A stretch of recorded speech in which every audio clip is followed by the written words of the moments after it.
Today we will be hearing about the Israelites and the Samaritans, which can be found in Ezra 4, and we will be hearing about the rebuilding of the temple, which can be found in Ezra 5. When the Israelites had been exiled, new people had come to live on the rich, fertile land. They were known as Samaritans and were not thrilled to see the return of the Jews. However, they offered to help build the temple. "Let us help," they said. "We worship God too."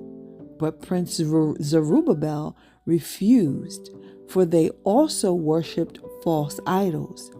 God would not want him to accept their help. This angered them, and now they were determined to make trouble for their new neighbors. They tried to frighten them into stopping work. They bribed officials to work against them, and in the end, they sent a letter to the new king of Persia.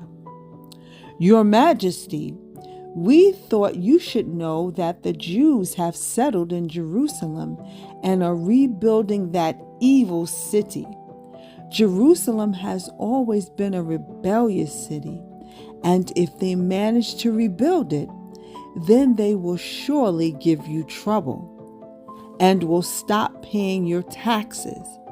As your loyal subjects, we felt obliged to warn you about the situation."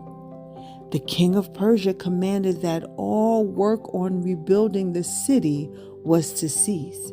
For 16 years, work on the temple stopped altogether. And now we will hear about rebuilding the temple. God did not want his people to give up so easily, so he sent 2 prophets to speak to them. Zechariah reminded the people that God was with them and would protect them against their enemies, while Haggai told them it was wrong to be making their own homes comfortable when God's temple was not finished. Haggai also said that God had promised that the new temple would be so full of his presence that it would be even more glorious than King Solomon's temple. The Jews began to work once more. When the Samaritans questioned them, they replied that they were doing as King Cyrus had commanded. The Samaritans sent yet another letter to Persia, telling the king what the Jews had said. But a new king was on the throne, and he checked through the royal records and found the original order.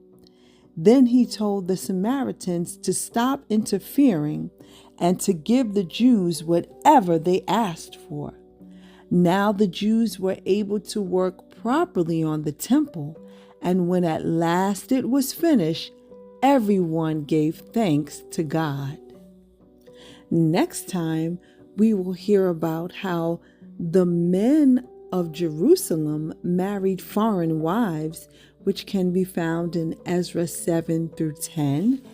And we will hear about how Nehemiah weeps over the walls of Jerusalem, which can be found in Nehemiah 1 through 2.